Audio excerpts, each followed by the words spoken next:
Core committee ಸಭೆ ನಮ್ಮ ರಾಜ್ಯದ ಉಸ್ತುವಾರಿಗಳಾಗಿರುವಂತಹ ರಾಧಾ ಮೋಹನ್ ದಾಸ್ ಅಗರ್ವಾಲ್ಜಿಯವರು, ಕೇಂದ್ರ ಸಚಿವರಾಗಿರುವಂತಹ ಪ್ರಹ್ಲಾದ್ ಜೋಶಿಜಿಯವರು, ವಿಪಕ್ಷ ನಾಯಕರು ಮತ್ತು ಎಲ್ಲ ಕೋರ್ ಕಮಿಟಿ ಸದಸ್ಯರು ಎಲ್ಲರೂ ಕೂಡ ಇವತ್ತು ಸಭೆಯಲ್ಲಿ ಭಾಗವಹಿಸಿದರು. ಭಾಳ ಪ್ರಮುಖವಾಗಿ ಮುಂದೆ ಬರುವಂತಹ ಬಾಗಲಕೋಟೆ ಹಾಗೂ ದಾವಣಗೆರೆ ದಕ್ಷಿಣ ವಿಧಾನಸಭಾ ಕ್ಷೇತ್ರದ ಉಪಚುನಾವಣೆಗಳ ಅಭ್ಯರ್ಥಿಗಳ ಬಗ್ಗೆ ಚರ್ಚೆ ನಡೆದಿದೆ. ಎರಡೂ ಕ್ಷೇತ್ರದಲ್ಲೂ ಕೂಡ ಯಾರು ಆಕಾಂಕ್ಷಿಗಳ ಇದ್ದಾರೆ ಅದೆಲ್ಲದರ ಬಗ್ಗೆ ಚರ್ಚೆ ಆಗಿದೆ. ಕೋರ್ ಕಮಿಟಿಲಿ ಚರ್ಚೆ ಆಗಿರುವಂಥ ಹೆಸರುಗಳನ್ನು ನಮ್ಮ ಪಕ್ಷದ ವರಿಷ್ಠರಿಗೆ ನಾವು ಅದನ್ನು ಕಳಿಸ್ಕೊಡ್ತೇವೆ. ವಿಧಾನ ಪರಿಷತ್ ಚುನಾವಣೆ ಈಗಾಗಲೇ ಅಭ್ಯರ್ಥಿಗಳು ಘೋಷಣೆ ಆಗಿದೆ.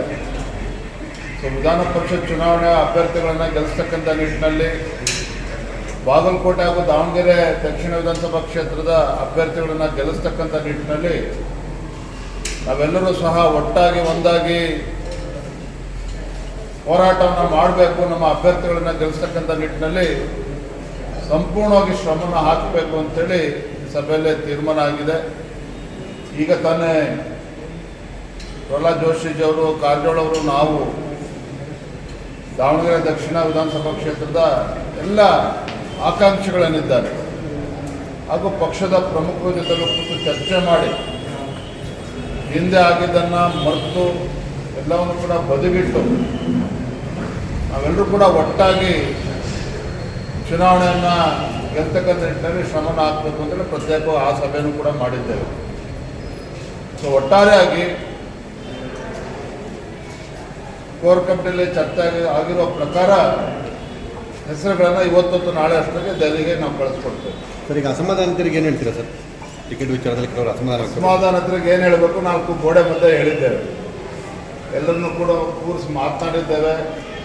ಹಳೆದನ್ನೆಲ್ಲ ಮರೆತು ಪಕ್ಷದ ಹಿತದೃಷ್ಟಿಯಿಂದ ನಾವೆಲ್ಲರೂ ಕೂಡ ಒಟ್ಟಾಗಿ ಒಂದಾಗಿ ಕೆಲಸ ಮಾಡಬೇಕು ಅನ್ನೋ ಸಂದೇಶನ ಕೊಟ್ಟಿದ್ದೇವೆ. ಕಳೆದ ಲೋಕಸಭಾ ಚುನಾವಣೆಯಲ್ಲೂ ದಾವಣಗೆರೆಯಲ್ಲೂ ಸಮಸ್ಯೆ ಆಗಿತ್ತು, ಈಗಲೂ ಕೂಡ ಅದೇ ರೀತಿ ಸಮಸ್ಯೆ ಇದೆ. ಅದು ಆಗಬಾರ್ದು ಅನ್ನೋ ದೃಷ್ಟಿಯಿಂದಲೇ ಎಲ್ಲರನ್ನೂ ಎರಡೂ ತಂಡದ ನಮ್ಮ ಮುಖಂಡರನ್ನ ಕೂರಿಸಿ ಚರ್ಚೆ ಮಾಡಿದ್ದೇವೆ. ಎಲ್ಲವೂ ಕೂಡ ಸರಿ ಹೋಗ್ತದೆ ಅನ್ನೋ ವಿಶ್ವಾಸ ಸಂಪೂರ್ಣವಾಗಿದೆ. ಸರ್, ಒರಿಸ್ಸಾದಿಂದ ಶಾಸಕರನ್ನು ಕರೆತಂದಿದ್ದಾರೆ ರಾಜ್ಯಕ್ಕೆ. ರಾಜ್ಯಸಭೆಯಲ್ಲಿ ಅಡ್ಡ ಮತದಾನ ಆಗುತ್ತೆ ಅನ್ನೋ ಕಾರಣಕ್ಕೆ ಅಲ್ಲಿಂದ ಶಾಸಕರನ್ನು ಕರೆತಂದು ಬೆಂಗಳೂರಲ್ಲಿ ಮಾತಾಡಿ ಏನು ಕರ್ಕೊಂಡಿದ್ದಾರೆ.